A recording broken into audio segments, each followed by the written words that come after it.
자, 두 번째 챕터를 할 거고요. 두 번째 챕터는 똑같이 한수야. 아까 썼던 교재 계속 쓸 겁니다. 한수 4-2주차. 그 28페이지에 있는 독서 지문 하나랑 그 다음에 34페이지부터 37페이지까지 있는 문학. 요거 이제 현대시랑 현대소설 들어있는 세트니까 이렇게 풀고 시간이 좀 너무 과하게 남는다 싶으면은 이제 우리 연계 교재 그거 조금 한 작품 정도 더 하든가 그때 가서 4-3 그리고 여러분들 이번 돌아오는 국어 시간까지 한수 4-2주차랑 그 2-3주차 내셔야 되고 노랭이 교재 니네 과제물 저거 이제 더 이상 밑에 줄자 붙일 데도 없어. 나중에 며칠 지나면 빡치면은 진짜 인스타에 올려버릴 거야. 즐기지 말고. 뭐라고? 팔로워가? 뭐가 많아? 나 팔로워 몇 명인지 몰라. 그 인스타를 거의 안 해가지고. 아니면 그냥 유튜브 찍을 때 그냥 영상 띄워가지고 아까 전 CCTV 띄워가지고 자 얘입니다 이러고 다 하나씩 클릭해버리지 뭐. 과제물 내세요. 예전에 미리 누차 말씀드렸듯이 여러분들 8월달에 억지로라도 과제물 형태로 학습량을 충족시키지 않으시면 상당히 많이 흔들려. 자, 두 세트를 할 거고요. 예영아 핸드폰 치워. 확 부셔버릴 거야. 시간은 어제 했던 대로 그대로 맞춰가지고 22분 정도 재수할 건데 좀 빨리 풀게 되는 케이스도 있기는 할 겁니다. 좀 일찍 다 푸신 분들은 좀 조용히 기다려 주시고 22분 만에 푸는 게 사실은 원래 20분 정도 할까 했는데 요거 잠깐만 몇 번 문제냐면은 29페이지에 5번 문항이 조금 까다로워서 미리 말씀드리면 선생님도 그거 어제 해설 강의할 때 좀 꼬여가지고 조금 꼬임이 있어요.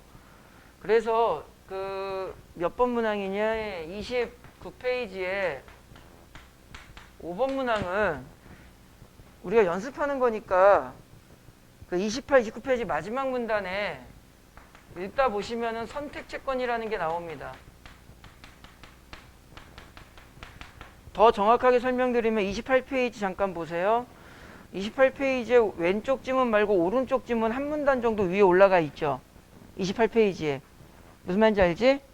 오른쪽 문단 쪽.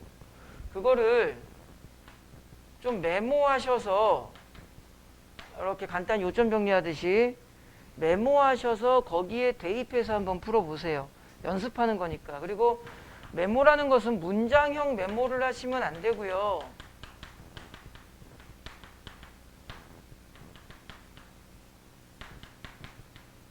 핵심어를 잘 정리하는 느낌으로 메모를 하셔야지.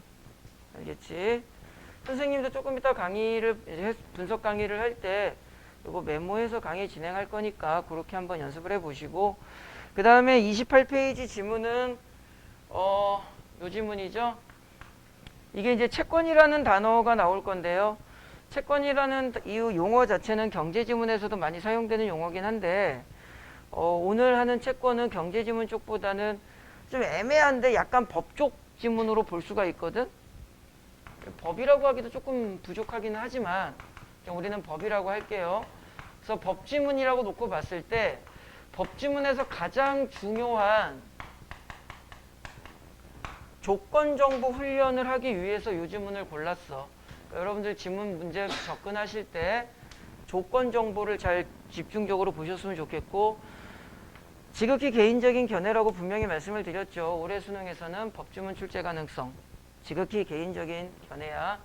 그래서 법지문에 대한 연습 조건정보 중요도 여기에 중심을 둘 거고요.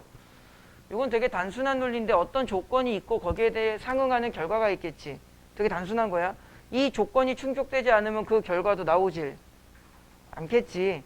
요것과 유사하게 선생님이 다음 국어 시간에 말씀드릴 건데 그 비문학 정보의 원리가 있거든. 원인이 없으면 결과가 없다. 그건 다음 시간에 말씀드릴 거야. 요거는 일단은 조건이 충족되지 않으면 결과도 없다. 그 느낌으로 조건 정보를 중심으로 읽어보는 연습을 하게 될 겁니다. 뭐 당연히 여러분들 29페이지 6번 문제 어휘 문제 먼저 풀고 지문 읽고 풀고 요건 알죠.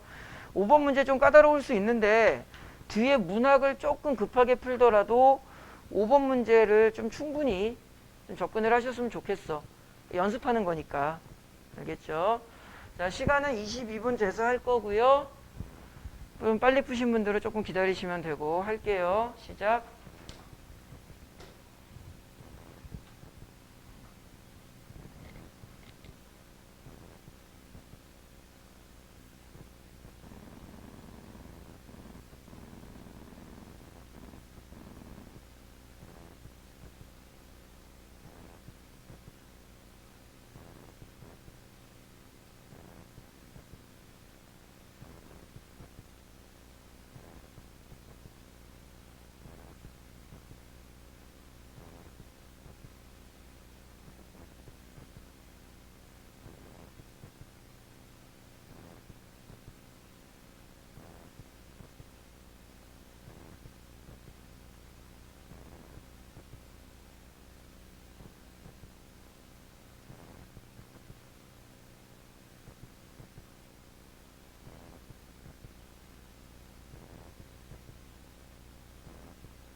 같이 볼까요? 팔이 너무 아파요. 아이 아파라.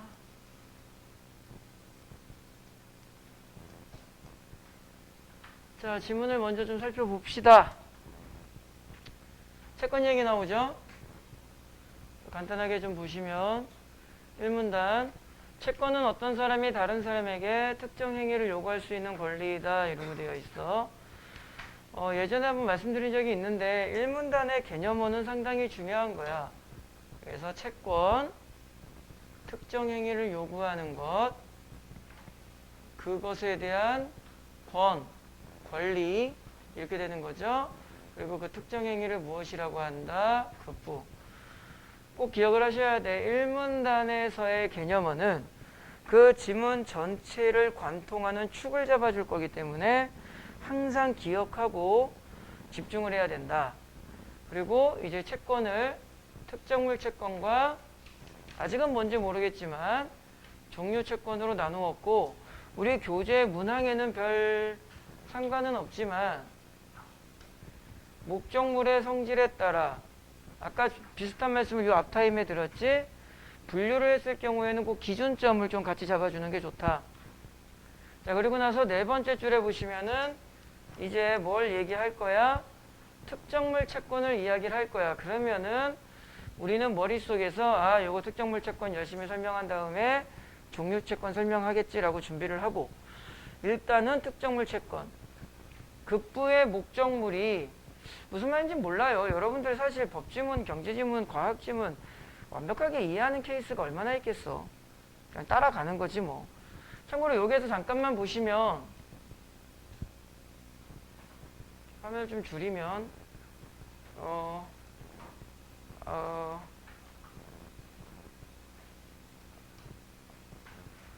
특정물 채권은 목적물이 구체적으로 지정되어 있다고 되어 있죠.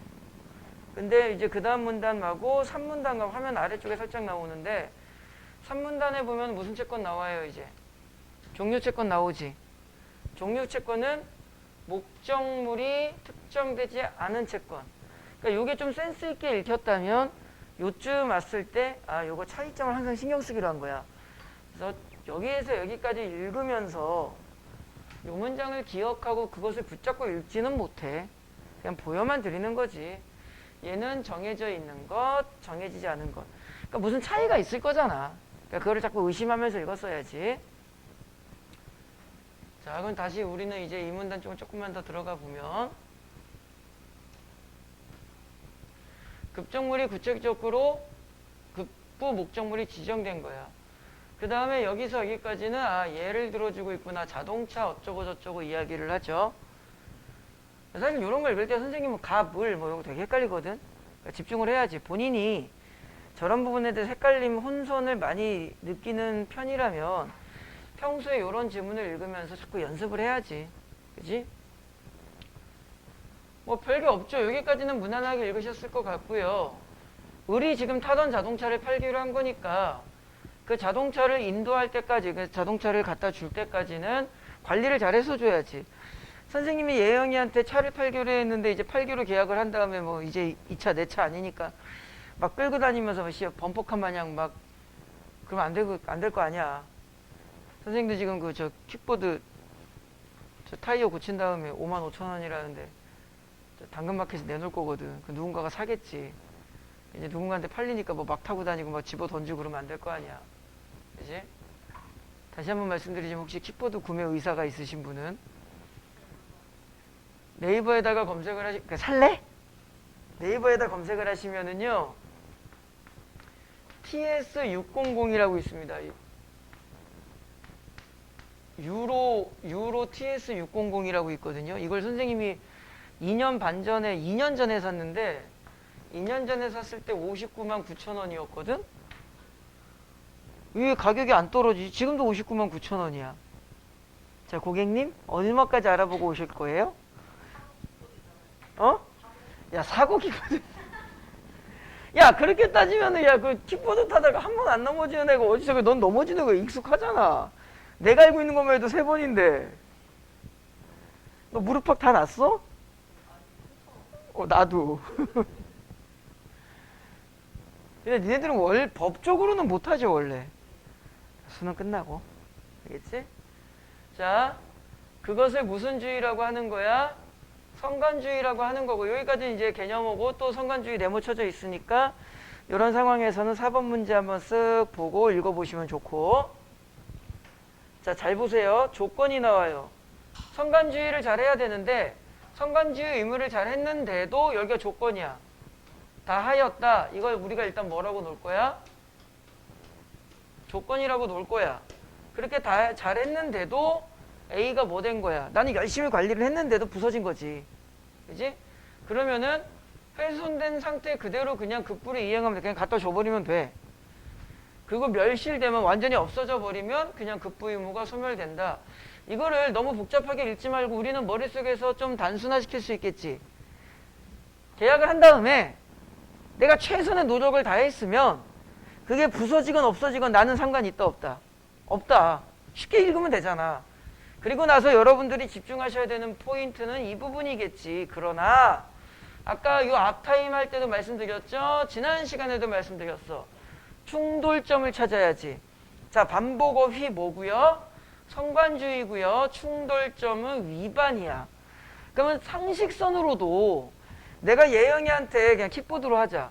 내가 예영이한테 킥보드를 팔기로 했는데 그걸 내가 성간주의 의무를 위반해서 함부로 대했어. 이제 예영이가 사가기로 했으니까 막 그냥 브레이크 선 잘라버리고 막 이래버려. 그러면 안 되잖아. 그럼 당연히 훼손되거나 뭐 했을 때는 뭐 해줘야 돼, 내가? 손해배상 책임져야죠. 이거는 뭐 굳이 충돌점 뭐 이런 걸 떠나서 그냥 받아들여지지 않았을까? 건전한 상식이잖아. 이때 성간주의 의무, 그럼 이제 아니야, 나 최선을 다해서 난 킥보드 관리를 잘했어라고 말만 하면 안 되니까 그걸 뭐 해줘야 돼? 증명해야겠지. 그 입증 책임은 당연히 누구한테 있겠어? 나한테 있겠지. 당연한 거잖아. 그죠? 입증하는 책임은 채무자에게 있는 거 너무나 당연하죠. 그 다음에 급불에 이행하는 기행 이행기가 도래. 내가 뭐 다음 주 목요일 날 예영이한테 갖다 줄게 했는데 내가 채무자잖아. 그지? 고의나 채무자의 고의나 과실. 당연히 문제가 생긴 거지. 내 잘못이잖아. 그지? 그러니까 당연히 뭘 져야 돼. 이 정도는 그냥 뭐 이렇게 지금 선생님이 체크하는 수준에서 정리가 되지 않을까? 이 정도는 할 수 있는 거잖아. 근데 여기에서 조금 이따 비슷한 게 나오는데 함정이 하나 있지. 뭐가 함정이 있는 거야? 성관주의 의무를 다하였더라도. 그러니까 여기서 여기까지 정리해보면 성관주의를 잘 안 했으면 손해배상 짓고 책임을 증명을 할 거면 내가 증명을 해야 되는데 성관주의 의무를 다했더라도 손해배상을 책임을 질 수 있겠지. 어떤 상황이라면 나의 고의나 과실로 이행기를 지키지 못했다면. 그러니까 이럴 때 이제 좀 이따 비슷한 선택지 나오거든. 이걸 뭐라고 하냐면은 조건 불충족이라 그래. 그러니까 선택지가 주로 이럴 때 어떻게 서술을 하니? 성간주의 의무만 지키면 손해배상은 없다. 맞아, 틀려? 틀리죠? 조건 불충족이지. 잘 기억하고 있어야 돼. 성간주의 의무를 다하면은 손해배상 안 하는 건 맞지만 조건 불충족이 숨겨진 세부 조건이 하나 더 있는 거야. 기억하고 있어봐. 그 느낌으로 이제 밑을 조금 더 읽어볼 건데 하지만 이번에는 여러분들이 하지만 이번에는 어떻게 찾으셨어야 되냐면은 주체, 양리보 주체가 나와. 이번에는 채무자의 문제가 아니라 누구의 문제? 채권자의 문제가 나오죠. 그죠? 하지만 채권자가 이행을 하지 어쩌고저쩌고 해서 채권자 지체가 성립한 거야. 주어가 바뀌었어. 이젠 채권자한테 문제가 있어. 그때는 성관주의 의무가 없어지죠. 이제 나는 대충 그냥 관리 안 해도 되지. 틀리잖아, 지금 내 말. 용어를 정확하게 봐야지. 성관주의 의무가 없어지는 거니? 감경은 없어지는 건 아니야. 그죠? 감경돼요. 그러니까 나는 뭐 열심히 한다고 했는데 예영이가 다음 주 목요일 날 받으러 오질 않은 거야. 그래가지고 뭐 어떻게 문제가 생겼어. 그럼 누구 잘못이야? 예영이 잘못이잖아. 그러니까는 주어가 채권자라고 바뀌었다는 것을 정확하게. 그래서 예전에 선생님이 그거 한번 비문학지문 법지문 읽을 때 그거 조심하라 그랬을 거야. 법지문은 특히 뭘 조심해라? 주체와 대상을 특히 조심해라. 이게 채권자인지 채무자인지 갑인지 을인지 이거 진짜 조심해야 돼. 그래서 나는 그러면 손해배상을 진다 안 진다? 안 진다. 근데 여기서 잘 보시면 조건이 아까 비슷하게 여기처럼 그죠? 비슷하게 숨겨진 정보가 하나 있어. 뭐가 있어? 요 문장이죠. 채무자의 중대한 과실이 없어야 돼. 숨겨진 조건이야. 자, 이것을 기준으로 우리가 4번의 2번 문항을 볼 거야. 4-2번. 채권자 지체가, 자, 핵심어, 위치키는 채권자 지체가 되겠죠. 그러니까 위치키는 채권자 지체라고 하시면 될 것 같아. 그죠? 그 다음에 4번의 2번 선지에서 확인키는 뭐가 되는 거야? 손해배상을 지지 않는다. 그렇죠? 조건, 채권자 지체가 성립했다. 결과, 손해배상을 지지 않는다. 그런데 딱 눈에 보이셔야지. 그 사이에 뭐가? 빨강색으로 한 숨겨진 조건 정보 하나 더 보여야지. 그러니까 4-2번에 지키기만 하면 되냐? 아니죠. 채무자의 고의나 중대한 과실이 없다라는 조건이 하나 더 있지. 그러니까 4-2번 선지를 잘 봐놓으셔야 돼. 요즘에 법지문에서 이런 식의 선지가 많이 나와. 4번의 2번 문항을 틀리신 분은 다시 한번 점검을 꼭 하셔야 되고요. 그 다음에 이제 아까 종료채권 이야기 나왔는데 지문을 조금 보시면 뭐 어렵진 않아 이것도. 그냥 콜라 어쩌고저쩌고 이야기 나오죠. 그 다음에 종류물이 멸실되는 경우가 급부물, 그러니까 온 세상에 있는 콜라가 다 없어졌어. 외계인이 침공해서 콜라를 다 가져갔어. 그러면은 뭐 줄래야 줄 수가 없죠. 근데 이게 사실 말이 안 되잖아. 그죠? 전 지구상의 어딘가에 한 병쯤은 100병쯤은 숨겨져 있을 수 있잖아. 그러니까 종류물의 훼손과 멸실은 원칙적으로 인정되지 않는다라고 되어 있는 거죠. 자, 이 상태에서 우리가 3번의 3번 선지 확인할게요. 니은은 종류채권이죠. 원칙적으로 급부 의무가 소멸되지는 않는다. 맞죠? 됐지? 그러면은 정확하게 설명을 하자면 3번의 기억을 다시 읽었을 때, 3번의 3번 선지를 다시 읽었을 때 니은은 급부 의무가 소멸되지 않는다. 좋아. 여기가 3번의 3번 선지야. 그죠? 훼손과 멸실이 인정되지 않는다. 훼손과 멸실이 인정되지 않으니까 급부 의무를 면할 수 없다. 이렇게 되는 거잖아. 됐지? 이제 똑같은 느낌, 이거 정확하게 설명하면 3번의 3번 선지는 사실 기억은 급부 의무가 소멸될 수 있다는 게 한 번 더 나와야지. 1문단의 마지막 읽으시면은 1문단의 제일 마지막 문장에 A가 멸실되면 을의 급부 의무가 소멸된다 이러고 나와. 됐죠? 3번에 3번 확인했고요. 그 다음에 잘 보세요. 선생님 예전에 그 말씀을 한번 드린 적이 있을 건데 강의는 진행은 하지만 실제로 학생들이 이 부분을 발견할까라는 의심은 들어. 자, 무슨 말이냐면 6월 모평에 이게 나왔어. 그 6월 모평 예전에 프린트로 강의했을 때 그 비타민 K 지문 가져오고 선생님이 강의했을 때 요거를 되게 중요시 여겼었는데 서술되는 순서랑 정리되는 순서가 여기 돼 버리거든. 보세요. 일단 해볼게. 몇 번 선택지를 볼 거냐면은요. 2번에 5번 선지를 잠깐 볼 건데 2번에 5번을 보시면 선택 채권과 종료 채권은 모두 아직 우리가 선택 채권을 안 읽어가지고 종료 채권만 가지고 해볼게.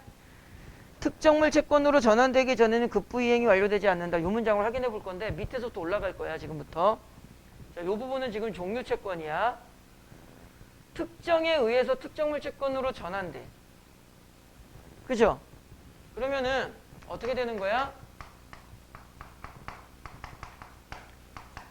종료 채권이 있는데 얘가 뭘 하면 특정을 하면 그 종료 채권이 뭐가 되는 거야? 특정물 채권으로 바뀌는 거래. 무슨 말인지 모르겠지만 그렇게 써 있잖아. 그럼 또 이제 특정이라는 것은 뭐냐? 여기 나와. 위로 올라가는 거야. 손가락 보이죠? 이를 종료 채권의 특정이라고 한다. 그럼 특정은 뭐래? 채무자가 급부를 이행하려면 채권자에게 인도할 물건을 지정하는 거야. 그죠? 그러면 어떻게 되는 거냐면 특정이라는 것은 뭐다? 물건을 지정하는 거야. 그럼 종류채권이 있을 때 화살표를 다시 하나를 지우면 내가 물건을 지정하면 그게 뭐가 되는 거고 특정이 되는 거고 그 특정이 되면 특정물 채권이 돼. 그런데 이번에 5번 선지에서는 뭘 물어봤냐면 일단 핵심 단어는 특정물 채권 전환이야. 그죠? 근데 전환되기 전에는 급부이행이 이걸 다시 읽어봐. 특정물 채권으로 전환되지 않는다 이 말은 특정되지 않는다야. 그죠? 근데 여기를 다시 거꾸로 올라가면 물건을 지정해야 하는데 이를 종류채권의 특정이라 그래. 그럼 앞문장에 뭐라고 나와? 급부를 뭐 하려면? 이행하려면 특정해야 돼. 다시 말하면 특정을 하면 특정물 채권이 되고 특정물 채권을 됨으로써 그 다음에 뭐 해야 돼? 이제 물건을 뭐 어쩌고저쩌고 해가지고 이제 무엇을 이행할 수 있는 거야? 급부를 이행할 수 있는 거죠. 결론. 2번에 5번 선지. 특정물 채권으로 전환되기 전에는 다시 말하면 이쪽 부분의 조건이 충족되지 않으면 급부 이행은 가능해 불가능해? 불가능하지. 이거 선생님이 지난번에 6월 모평 그 비타민 K 강의할 때 비슷하게 가르쳤을 거야. 그 보기 문제 적용하는 문제 앞에서 조건이 충족한데 뒤로 못 넘어온다 이러고 집에 가셔가지고 뭐 프린트가 있으실 겁니다. 선생님 프린트 두세 장짜리 드린 거 있을 겁니다. 그 프린트를 꼭 한번 다시 확인하시고 만약에 그 프린트가 없다면 그냥 비타민 K 지문 다시 푸세요. 그럼 거기에서 여러분들이 두 가지를 발견하셔야 돼. 밑에서 위로 정리되는 구조. 그 다음에 지금처럼 여기가 안 되면 여기도 안 돼. 요 느낌으로 그 보기 문제 하나 있을 거야. 기억, 니은, 디귿 해가지고. 꼭 다시 푸셔야 돼. 그 6번 문제가, 아니 다시요. 6월 모평에서 추구했던 비타민 K 문제랑 사실 요거랑 이번에 5번 선지랑 그 출제 원리가 똑같아. 근데 문제가 뭐냐면 선생님 이제 수업 준비를 하니까 이렇게 설명 구조를 잡아왔는데 실제로 고사장에 들어간 학생들이 여기까지 읽은 다음에 이번에 5번 선지를 밑에서 위로 올라가야겠다라고 생각하는 거는 사실상 되게 어려워. 그러니까 더욱더 어떻게 해야 돼? 눈으로 봐야 돼. 그래야지 이게 머릿속에서 떠오른다고. 나는 못할 것 같아 라고 이게 여러분 앞으로 뭐 대학이 뭐 인생의 전부가 아니라고 하지만 지금 우리한테는 제일 중요한데 세상을 살면 있잖아. 내가 못할 것 같은데 하고 싶은 게 있다? 그게 뭘까? 나한테는 이혼? 그러면 안 돼. 뭐가 있겠죠. 사람이라는 게 다 그러잖아. 못할 것 같지만 너무 하고 싶은 게 있지. 그러니까 어떻게 해야 돼 그럴 땐? 노력해도 안 되는 게 많잖아. 사실 세상 살면서 노력만큼 우리를 배신 잘하는 게 없거든. 이거 조금 비슷한 건데 조금 표현을 바꾸면 도전은 해봐야지. 나한테 기회는 줘봐야지. 그게 정말 내가 원하는 거고 내가 하고 싶은 거고 내가 소유하고 싶은 거고 내가 갖고 싶은 거라면 못 갖고 못할 것 같더라도 기회는 줘봐야지. 나한테 기회조차도 안 주고 그거를 바라보고 있으면 말이 안 되지. 그러니까 집에 가셔서 나는 못할 것 같아, 나는 어려워 그러지 마시고 나한테 수능이라는 기회는 줘야 될 거 아니야. 문제를 맞춰볼 가능성에 대한 기회는 줘봐야 될 거 아니야. 남자가 여자를 사귀고 여자가 남자를 사귀고 내가 어떤 직장에서 승진을 하고 무언가 사업을 하고 뭐든 간에 나한테 기회는 줘봐야지. 그러니까 집에 가셔서 꼭 한번 해보세요. 여러분들 솔직히 수시원서도 마찬가지잖아. 다 붙을 거 6개 확실하게 붙는 거였으니? 아니잖아. 뭐 보통 이게 조합을 어떻게 하니? 내가 붙을 것 같은 거 쓴다면 나머지는 조금 윗대학, 내가 정시로 못 갈 것 같은 대학, 하지만 너무 가고 싶은 대학, 그런 대학에 떨어질 것 같지만 니네 나랑 상담할 때 뭐라 그래? 떨어지겠지만 상향인 줄 알지만 내가 봤을 땐 거의 상향이 아니라 이거는 성춘권을 뚫었어. 조금만 더 올라가면 씨발 진짜 이거 안드로메다로 갈 것 같아. 은하계에 머물러는 있어야 될 것 같은데. 내가 그 학생한테 뭐라 그래? 야 이거는 새끼야 내가 너 이거 대학 붙으면 내 손에 장을 지진다. 쓰지 마 떨어져. 그러면은 머리로는 받아들이지만 마음으로는 못 받아들여. 돌아서면서 뭐라 그러게? 개새끼. 나에게 저주를 퍼부었어. 아니 그게 뭐 말도 안 되는 원서를 쓸 때도 있지만 보통 그래도 여러분들 어때? 요만한 가능성이라도 붙잡고 내가 써보고 싶잖아. 예, 그 공부도 그렇게 하시면 되고요. 세상은 원래 그렇게 살아가는 거야. 그러니까 어렵다고 징징거리지 말고 나한테 공부는 나에게 기회를 주는 거야. 집에 가셔서 꼭 한번 6월 모의고사는 다시 한번 그 비타민 K 지문 꼭 검토를 하세요. 자, 지문을 조금 더 보면은 그 다음에 사실 이게 좀 그래. 마지막 문단에 이제 밑도 끝도 없이 선택채권이라고 나오죠. 그러니까 이럴 거였으면 1문단에다가 선택채권도 좀 언급을 해주는 게 맞아 원래는. 결국은 좀 지문 서술을 좀 잘못했고 뭐 감안하고 그냥 하면 되겠죠. 그래서 그냥 요 왼쪽은 안 읽을 거고요. 이제 오른쪽으로 읽을 건데 잠깐만 보세요. 이거 화면을 띄워놔야 되니까 5번 문제를 풀기 위해서 오른쪽 상단 부분을 좀 정리를 해보자. 예영아 5번 문제 맞았니? 그렇게 자꾸 수진이랑 속닥거리니까 집중력 떨어져서 틀리지. 수능도 똑 틀려버려라. 네 하는 꼬라지가 그런 거지. 야, 내 진짜 예전에 말했는데 야, 이 새끼 너 그렇게 오면 대학 떨어진다. 예전에 나한테 그러더라. 학생이 와가지고. 아이 선생님이 깨 떨어진다 그랬으니까 떨어졌잖아요. 야, 말도 안 되는 개소리 하지마. 내가 허경영이야? 야, 내가 떨어진다 그래서 떨어졌을까? 네 공부하는 꼬라지가 떨어진 거겠지? 그렇게 따지면은 내가 진짜 진심으로 전부 다 붙는다 하지. 윤서가 좋은 대학 가면 나한테 좋아 나빠? 엄청 좋지. 왜? 학원 광고하니까. 재작년도인가 재작년도로 기억을 하는데 얘기하면 안 되지. 저기 M사에 재수생 되게 많잖아. 한 500명 된다고. 거기 그 500명 중에서 서울대 2명 가니까 그 12대의 버스에 45인승 버스에 서울대 2명 합격 플랜카드를 붙여가지고 8개월을 돌리더라. 서울대는 진짜 전생에 나라 구해야 가니까 3대가 덕을 쌓아야 가니까. 내가 붙는다 떨어진다 그래가지고 여러분들이 붙고 떨어지는 거 아니야. 내가 그럴 능력이 있으면 다 붙는다고 말을 하지. 여러분들이 성적이 안 좋고 여러분들이 어떤 원서를 썼을 때 그 대학을 떨어지는 이유가 나한테 하나도 없진 않겠지. 내가 국어를 못 가르쳐서 떨어졌을 수도 있지. 근데 그게 100%의 절대적 기준의 조건은 아닐 거야. 간호학과 가고 싶지. 내가 국어를 못 가르쳐서 너가 간호사 가운을 못 입는 건 아닐 거야. 뭐 여학생들은 다 간호사 가면 야 수술은 누가 하니? 뭐 누가 고쳐야 와가지고 뭐 그냥 어디 편찮으세 없으세요? 이래야 되는데. 자 보세요. 선택권이 없는 자. 이거 말이 되게 어려운데 그대로 따라가서 정리를 해볼 건데 선택권이 뭐한 자에? 없는 자야. 근데 얘는 뭐는 가지고 있는 애야? 책임 사유는 가지고 있는 애죠. 그죠? 그래서 급부이행이 불가능하게 된 경우 선택권자는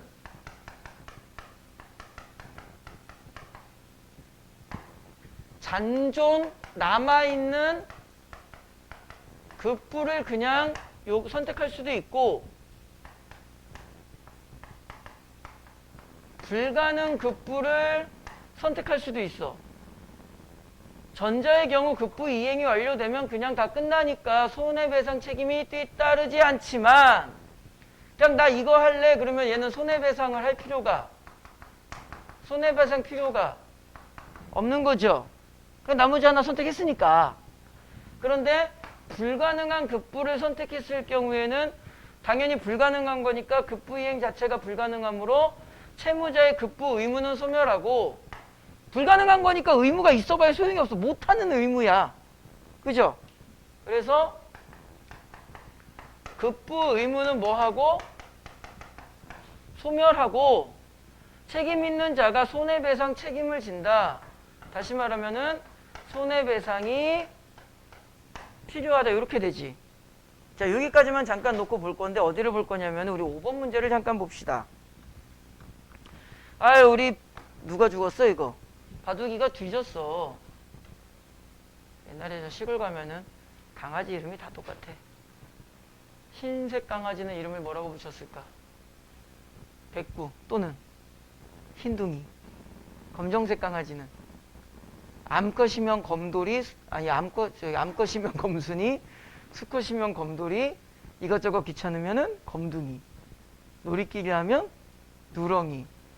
노란색 약간 누리끼리한 얼룩덜룩이 있으면 얼룩이. 흰색 바탕에 검정색 무늬가 있으면 점박이 또는 바둑이. 도시로 약간 신절하니까 약간 읍내로 나오면은 조금 이름이 세련되기 시작을 해. 그때 그 세련된 이름이래 봐야 무조건 셋 중에 고양이는 씨발 이름이 전부 다 야옹이 아니면 나비야. 약간 읍내로 나오면은 조금 이름이 세련돼 이제. 그리고 특히 이제 애완견 쪽으로, 그 시골 가면 애완견보다 약간 식용에 가깝거든. 나도 그러고 살았고, 난 토끼도 먹었는데. 약간 읍내로 나왔는데 약간 그래도 얘가 애완용스러워. 그럼 이름이 셋 중에 하나다. 해피, 메리, 쫑. 진짜로 내가 친구 새끼가 그 얘기를 해가지고, 우리 어머니가 시골 살거든요. 옛날에 고등학교 때인가 싶고 우리 어머니 시골 갔는데 개새끼 한 마리가 뽕 있는 거야. 읍내야 거기가. 근데 이 새끼가 앞으로 서 걸어가더라고. 그래서 내가 해피 이러니까 안 쳐다봐. 쫑 그러니까 쳐다보더라고. 그래서 내가 쫑 그러니까 오더라고. 확 꼬리 싹싹싹 와. 그래가지고 이제 유괴 당하고 나와 하나가 되고. 뭐 우리 집 강아지 이름은 출동인데. 자 보세요. 병과 정은 병이 운영하는 애완견 상점에 있는 복실이랑 바둥이 이제 선택 채권을 한 거. 잘 봐. 선택 채권을 한 거죠. 그런데 바둑이를 인도할 수 없는 상황이 발생했어. 병에 책임 있는 사유냐 정에 책임 있는 사유냐는 몰라. 여기까지 됐죠? 자, 선택지 몇 번을 볼 거냐면은 4번, 5번을 볼게요. 선택지 4번을 볼게요. 가로 밝혀진 경우, 가가 뭐야? 병에 책임 있는 사유야. 그죠? 그러면 책임 있는 사유를 누가 지니게 된 거야? 병이 지니게 돼. 선택지 3번, 아 미안해. 3번 보는 거야. 5번에 3번. 5번에 3번. 누구에게 선택권이 있다면? 그 여기가 정의 선택권자 누가 되는 거야? 정이 되는 거지. 선택권 없는 자의 책임 있는 사유가 병이 된 거고. 맞지? 여기까지는 됐죠? 그렇다면 선택지 3번. 병은 급부 의무를 면하는 동시에 손해배상 책임도 지지 않는다. 여기 아까 했던 거랑 비슷해. 선택지 조건의 불충족이지. 이게 머스트 메이비로도 볼 수 있잖아. 만약에 정이 뭘 선택하면 여기서 불가능한 급부가 누가 되는 거야? 바둑이가 되는 거지. 뒤졌으니까. 잔존급부가 뭐가 되는 거야? 복실이가 되는 거야. 그래서 만약에 정이 복실이 선택하면 손해배상 필요 없죠? 그죠? 손해배상 책임지지 않아. 그리고 급부 의무도 없어. 근데 만약에 뭘 해버리면은 정이 바둑이를 선택해버리면 급부 의무는 없어지지만 손해배상은 해야 돼 말아야 돼? 해야죠.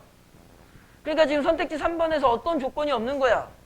정이 무엇을 선택했는가의 조건이 없기 때문에 이것을 우리가 선택지 3번처럼 무조건 있다 없다를 말할 수는 없지. 됐니?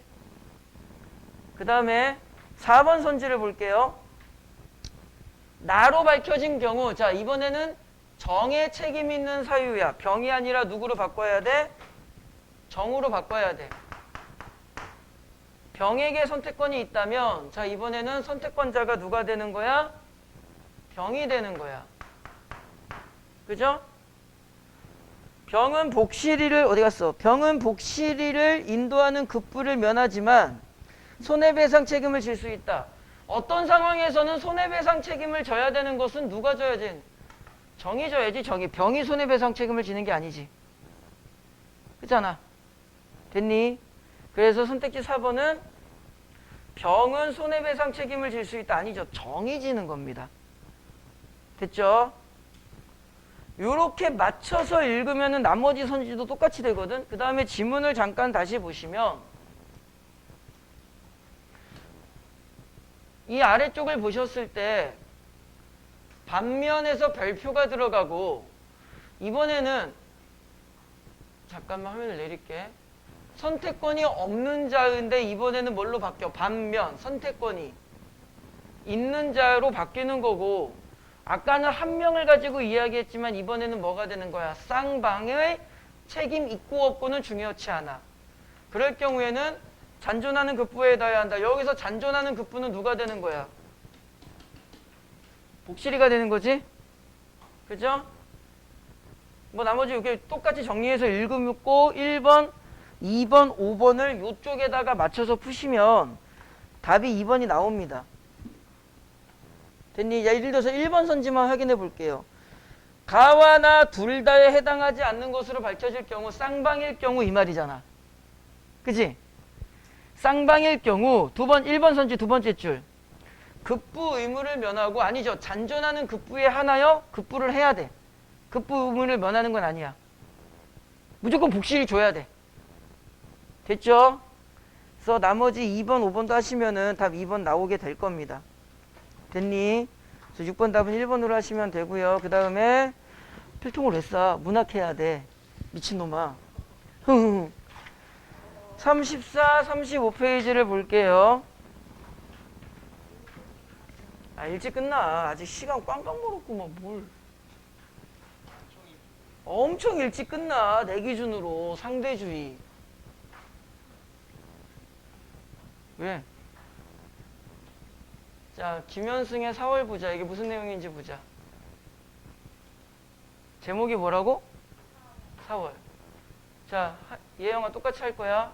누가? 어디서? 모르죠. 어디서는 잘 못 찾겠지. 무엇에 대해? 플라타너스부터 일단 출발을 하는 느낌. 그죠? 뭐 하고 있어? 약간 보고 관찰하는 느낌. 보통 보다 관찰하다가 제일 많아요. 플라타너스의 순들도 아직 어린 연소에 돋아났다 안 돋아났다? 안 돋아났다. 그러나 예언의 종 파종의 시간을 알려준다. 무슨 말인지 모르겠어. 아직 돋아나진 않았는데 뭘 알려주고 있대. 그죠? 2연 깊은 상처에 잠겼던 골짜기들도 봐봐. 깊은 확대를 조금만 더 해볼게. 깊은 상처에 잠겼던 골짜기들도 이제 그 낡고 하얀 붕대를 풀어버린 지 오래. 낡고 하얀 붕대는 좋은 걸까 나쁜 걸까? 나쁜 거고, 조금 여러분들이 읽었으면 이게 약간 눈을 의미하는 걸로 좀 접근을 하셨으면 4번의 2번 선지는 좀 깔끔하게 접근을 하셨을 거고. 잘 봐봐. 그것을 뭐 했대? 풀어버렸대. 그죠? 자, 얘가 긍정일까 부정일까 시를 좀 연결시키면 돼. 시간은 다시 무엇을 얻고? 황금의 빛. 딱 봐도 좋은 거죠. 의혹의 안개는 당연히 나쁜 거야. 우리들의 불안한 거리에서 자취를 뭐 할 거야? 감출 것이다. 그럼 얘는 지금 무슨 이야기하고 있어? 긍정화 진술을 이야기하는 거니까 얘도 긍정화 진술로 넘어가 줘야겠지. 그죠? 그러니까 논리적으로 구조를 잡는 겁니다. 그렇다면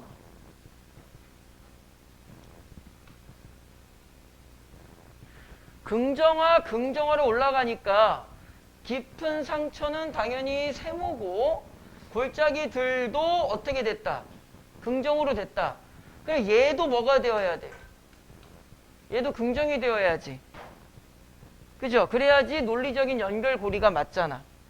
정확하게 저 시어를 어떻게 해석해야 되느냐? 그건 모른다니까? 그건 중요한 게 아니라니까? 검은 연돌은 세모일 거야. 왜? 망각의 창고에 집어넣어버리고 유순한 남풍을 쓰다듬어 줄 거고, 추억도 절반 희망도 절반 어설프지만 어쩌고 저쩌고 나머지 편하게 읽으면 되겠지. 결국엔 제목이 뭐야? 4월이야. 그러니까 4월은 뭔가 좀 반반 섞여 있지만 시 전체적으로는 부정을 이야기하고 있다, 긍정을 이야기하고 있다. 긍정을 이야기하고 있다. 왜? 설레게 하는 미신의 달, 그것이 4월. 뭔가 완벽하진 않지만 그래도 기대치가 있다라는 말을 하고 있는 거야, 그냥. 그죠? 이 정도까지는 읽을 수 있잖아. 그 다음에 나 작품도 보면은 누가, 화자가 어디서 등꽃 아래서 뭔가를 생각하면서 이 작품도 간단하게 설명해 보자. 부정 이야기하고 있니? 긍정 이야기하고 있니? 전체적으로 보면은 윤서야. 좌절 이야기하는 것 같아? 극복 이야기하는 것 같아? 나 작품. 마지막 문장만 읽어보면 되겠죠. 은은한 소리가 들린다. 긍정 이야기하고 있지. 그러니까는 3번에 1번 선지 볼까요? A에서 화자는 등나무 아래에서 넝쿨져 뻗는 것을 본 후 평소와 다른 대상의 모습에 대해 의문을 품고 있는 게 아니라 뭔가를 발견해내고 극복 의지로 가야 되잖아. 그러니까 3번에 1번 선지에서 뭐가 틀리는 거야? 의문이 틀리는 거야. 2번 이런 건 쉽게 풀겠죠? 됐지? 아까 말씀드린 것처럼 일부러 좀 최대한 간단하게 해요. 그 다음에 소설을 잠깐 보시면 일단 여러분들 7번 보기 읽고 푸셨을 거기 때문에 전체적으로 내용은 뭐 간단하게 어떤 내용 느낌인지는 알 거야. 흐름은 4.19 혁명 지나서 얘가 어디 갔어? 평화극장 가가지고 다 때려 뽀개죠. 묘한 쾌감도 느끼지만 이게 맞나 싶어 하면서 갈등을 느끼고 좀 불안감을 느끼지. 그죠? 7번 보기를 읽고 작품을 읽었으면 그렇게 어렵진 않을 건데 가만히 보면 사실 사건 전개가 많아 적어. 별로 없죠? 밤에 쳐들어가 다 때려 뽀개면서 여러 가지 뭐 공포심도 느끼고 하지만 쾌감도 느끼고 마지막에 가니까 이게 맞나 싶어서 좀 불안감도 느끼고 7번 보기에 다 나와 있어. 그러면 이 작품은 서술 중심 중에서 우리가 기억했던 거를 활용을 하면 소설 지문에서 서술 중심으로 간다는 것은 세 가지라 그랬죠. 뭐라든가 사건 요약을 하든가 심리를 서술하든가 묘사를 하든가. 이 작품 같은 경우는 사건을 요약적으로 제시하긴 하지만 사건 전개가 되게 빠르지는 않아. 사건 포인트가 하나밖에 없다고. 그러니까 전체적으로 심리 중심이겠지. 그러니까 여러분들은 이미 몇 번 보기를 7번 보기를 읽으면서 이쪽 부분에 집중적으로 독해가 이루어지셨어야만 해. 그래서 보기를 반드시 먼저 읽으셔야 하고요. 나머지는 그렇게 어렵진 않은데 4번에 5번 선지 확인해 볼까? 4번에 5번. 이야기 내부의 서술자가 애영아 이야기 내부의 서술자 몇 인칭 말하는 거야? 1인칭이니까 작품 속에 누가 있어야 돼? 나 있어야 되고 자신의 주관적 견해라는 말을 아까처럼 해버리면 마음의 상태잖아. 그죠? 이렇게 접근을 하면서 4번 문제 정답을 확인할 수 있고요. 용어 좀 알아두세요. 여기 현학적인 표현이라고 있는데 이거 고전문학에서 좀 많이 나오는 표현입니다. 어떻게 기억하시면 돼? 잘난 척. 괜히 막 한자성어라든가 뭐 이런 거 많이 쓰는 거야. 그래서 고전문학에서는 현학적을 찾는 요령이 뭐다? 한자어가 많이 사용되면 현학적이다. 고전에서 많이 사용하는 표현이고요. 그 다음에 요 5번 문제 같은 경우는 선생님이 밑줄 문제는 소설에서 지문을 조금 더 읽고 풀라 그랬지. 요것만 확인해 볼까? 자, 기억을 보자. 기억. 그것은 쌀값을 면도날로 쫙 그었을 때 난리라 생각되는 어우 잔인해. 마치 신체의 일부분이 상처를 받을 것만 같았다. 그것을 듣고 있기란 그 어떤 음색을 듣고 있기란 정말 어떻다? 고객님 정말 괴롭다. 그래서 5번에 1번 선지 신체를 긋는 것에 비유하여 스크린을 찢는 소리가 거부감, 괴롭다. 이것을 선택지 뭐로 바꾼 거야? 거부감. 이렇게 바꾸면 되겠죠? 그러니까 소설의 밑줄 문제는 조금 더 읽고 풀어라. 그럼 답만 확인해 보면은 위아래를 조금 더 읽고 얘는 이제 뒤가 없으니까 그죠? 앞쪽 읽으면은 크나칸 쾌감 이렇게 넘어오지. 크나칸이면 나도 몰라서 사전 찾아봤는데 좀 커다란 이란 뜻이래. 그래서 5번에 3번 계획과 다르게 흘러가는 것에 대한 당황스러움. 당황스러움 정도에서 분명히 오답이 나오죠. 결론 소설의 밑줄 문제는 어떻게 해라? 조금 더 읽고 풀어라. 그 다음에 선생님이 지금 풀어드리는 것처럼 여러분들 푸시면 안 돼요. 안 되는 걸 가르쳐 뭐 수업이 있다위야. 안 되는 걸 가르쳐 드리는 거야. 6번 문제 찍기법 가르쳐 드릴 테니까 영상을 찍는 게 맞나? 찍기법 가르쳐 드릴 테니까 잘 보세요. 일단은 선택지가 A, B를 분석하라고 되어 있어.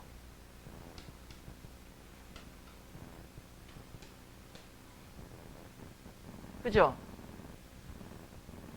찍기법에 이렇게 풀면 안 돼. 만약에 이거 내가 B가 잘 정리가 안 된다 또는 A가 정리가 안 된다. 그럼 선택지를 잘 보세요. B에서 자기는 뭘 느꼈대? 좀 부정적인 걸 느꼈지. 근데 여기서 뭘 느꼈대? 해방감 느꼈지. 그럼 단어의 의미성이 어떻게 돼? 두 개가 반대가 되지. 그럼 답 1번 아니면 2번이야. 반대가 되면 무조건 둘 중에 하나가 답이야. 그런데 3번은 긍정적, 평화, 희망.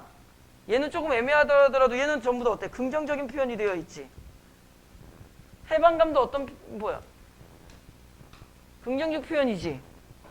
그러면은 두 개가 반대니까 1번 아니면 2번이 답인데 2번을 답을 하면 될까 안 될까? 안 돼. 그럼 답이 여러 개가 물려 나와. 답 몇 번이야? 1번이야. 다시 한번 말하지만 이렇게 풀라고 가르쳐 드리는 게 아니라 선택지가 충돌나는 지점이 있으면 그걸 이용할 수 있다. 근데 간혹가다 실제로 이런 식의 어떤 접근이 가능한 문제가 있어. 혹시라도 발견되면 되게 유용하게 잘 써먹을 수 있겠지. 그죠? 7번 문제는 그냥 보기 보고 푸시면 되고 풀어주고 싶은데 막 윤서가 겁나 째려봐서. 자, 잠깐만. 일단 강의 여기까지 하고요.